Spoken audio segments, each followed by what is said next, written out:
Hello everyone, welcome to English Grammar Tips. I am your teacher Felipe, and today we're going to be taking a look at phrasal verbs. Alright, so phrasal verbs are a mixture of a verb and a preposition or an adverb. It could be an adverb. And the point is that this preposition, this little extra part, changes the meaning of the verb.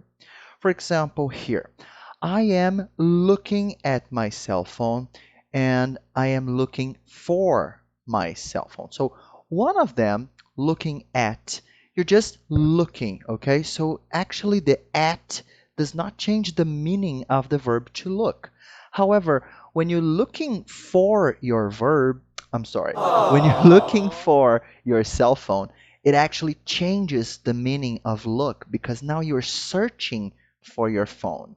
Okay, so look for is a phrasal verb while look at is not. All right, so usually these phrasal verbs, for example, look for, they have synonyms, for example, to search. All right, however, these synonyms, they can be more formal than the actual phrasal verb. For example, we have some phrasal verbs where their synonyms is actually close to other Latin languages.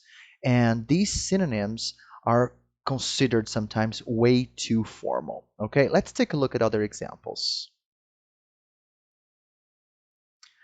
So right here, the firefighters put out the fire. So a synonym here would be to extinguish. This is more formal than put out the fire. Or can you make sure your name is correct? So can you verify? So make sure, verify. You may go ahead to baggage claim. Go ahead, proceed. The teacher just went on talking. The teacher continued talking. My relatives came over last weekend. They visited me.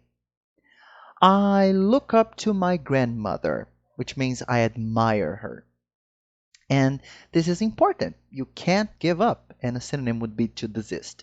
So you see, these synonyms, sometimes they are close to Latin languages like Portuguese, Spanish, or French, and in these cases they are considered far too formal. Okay, you will see them, but they're not very common. All right.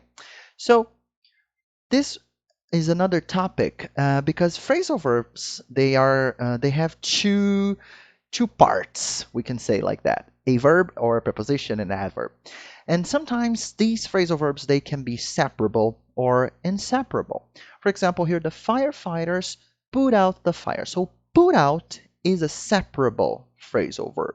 So if I want to change, for example, the object of the verb, in this case, the fire equals it. Okay, it's something, it's it.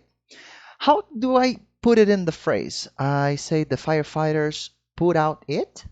No, that is incorrect. The correct form would be the firefighters put it out. Okay?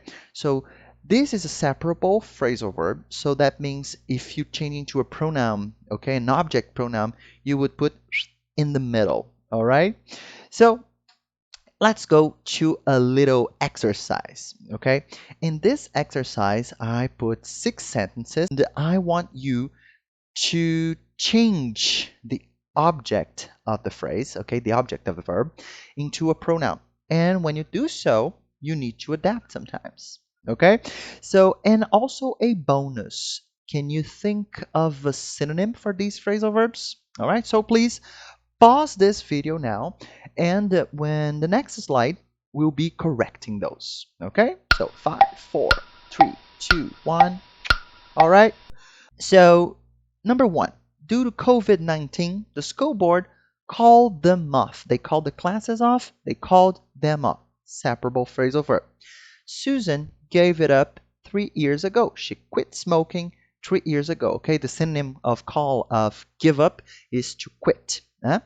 Please look them up in the dictionary. So here would be a synonym of search. Okay, look them up is a separable phrasal verb. Excuse me, could you turn it down? Okay, so reduce the volume, decrease the volume, turn it down. Can you pick her up at the movies? Pick up Carly becomes pick her up, okay? It's a synonym of take, bring. And the last example is an inseparable phrasal verb. He must get over it, okay? So get over is a case of inseparable phrasal verb. All right, so I hope you got everything correct. And now it's time to take some notes. All right, so the first thing, phrasal verbs are verbs and a preposition or an adverb.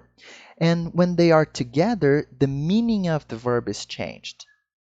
Now, phrasal verbs usually have synonyms. In most cases, these synonyms are formal or more formal, all right? It doesn't mean that phrasal verbs are informal, okay? It's just that their synonyms are more formal, all right? Phrasal verbs can be separable or inseparable, like we saw in the exercise. And the best way to learn phrasal verbs is practicing and checking the context, all right? This is the best way to learn because if you want to memorize them all, you will go crazy, okay? I think it's kind of impossible though. All right? Good. So guys, thank you very much for watching this video. I hope it explained a little bit of the phrasal verbs, and I'll see you soon in our next videos. Thanks for watching. Make it a great day. Bye.